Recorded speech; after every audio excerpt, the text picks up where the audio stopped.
Bitch, I'm a bird. Bitch, I'm a bird. I don't say yo, I just say, bitch, I'm a bird. Bitch, I'm a bird. Bitch, I'm a bird. Bitch, I'm a bird. Go. Survivor's Epitaph hand cannon.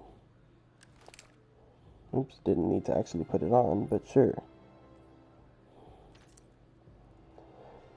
Survivor's Epitaph. A weapon hides nothing. It is what it is, whether it wants to be or not. Saint 14 to Shaxx. And then it should be, a weapon hides nothing. It is what it is, whether it wants to be or not. To be the first Elixni to bask in the presence of the traveler since the whirlwind was an honor that Mithrax, actually, that's his real name is Mithrax, get it right. Anyway, was an honor that Mithrax, Kell of House Light, never imagined for himself. As he stood on the tower walkway, below the scar left in the wake of the Almighty, he meditated on the choices in his life, what had led to this point.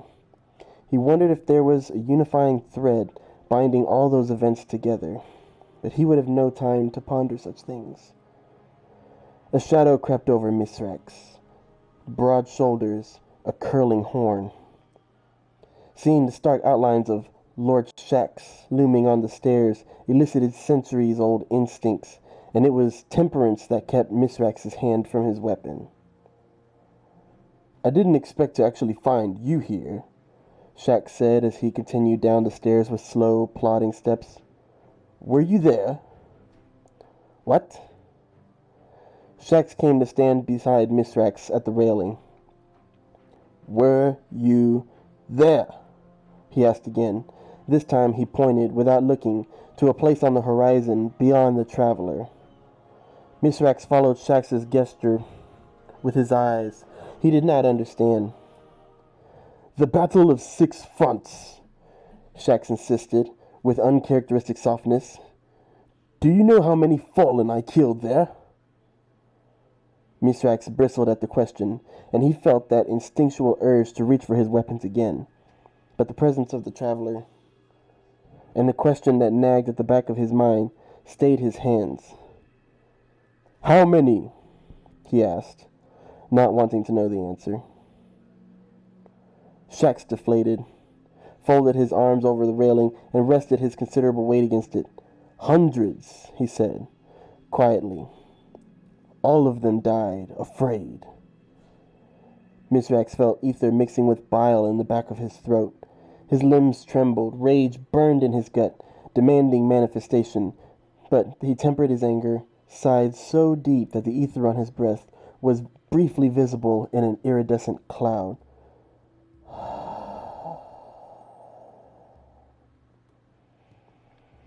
How many humans have you killed? Shaxx wondered. Too many, Mithrax answered, and even that felt insufficient on his tongue. The thought of it twisted his insides around. He sighed again, deeper this time, and Shaxx watched the sublimated ether glitter in the dim light. When I heard you were in the tower, Shaxx said, I thought I'd just throw you over the edge of the wall. I thought about those people I watched die at the hands of your houses over the years. The lightless torn limb from limb during the Dark Age. He snorted out a rueful laugh. Then I started to think about them. Silence hung in the air for a moment, long enough for Mithrax to ask. Who? 3 scavengers, huddled together in a collapsed storm drain. They had stolen food during a time of famine. Maybe it was for themselves, maybe another settlement, maybe family. Shaxx shrugged. I killed them, all 3 with my bare hands. My victims were humans too, Shaxx clarified, and the Kell felt his anger twist into confusion. I was a warlord in the Dark Ages, convinced myself of the necessity of my own barbarism by painting it with the noble colors. Those loyal to me built a legend that masked the blood and the rot, but it's still there. He tapped his fingers against his breastplate. Deep down. Wow. Shaxx almost never talks about his days in the Dark Age. So he's really going through like some kind of like emotional turmoil here. Let's see where it leads. The shadows had become long, stars now visible in the sky, and the traveler was cast in half shadow. There was a ship, Mithrax eventually replied.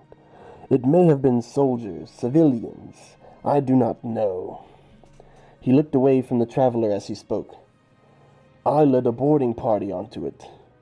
We slaughtered any who resisted and rounded up those who surrendered. Shaxx turned to look at Mithrax, a wordless question in his faceless mask. We argued what to do with the prisoners. Oh, well, the raid is launched now. The raid! The raid! I don't have a raid team right now, but we'll be doing it soon. That's cool that they just interrupt my lore reading to tell me about the raid. Alright. We argued what to do with the prisoners. Some suggested we keep them as warning trophies. Others said to barter with them. Mithrax looked away, shoulders sagged. But I was wrong. Impatient. He closed his eyes. I opened the airlock. It seemed the simplest solution. Both soldiers sank into silence again and remained so as the last glimpse of sunlight descended beyond the horizon. Shaxx sullenly took his leave, and Mithrax was left with the remnants of anger and confusion, and paradoxically, an answer. He saw then the thread of choices leading to this moment, the choices that led to the great machine and away from the fate like Aramis had suffered.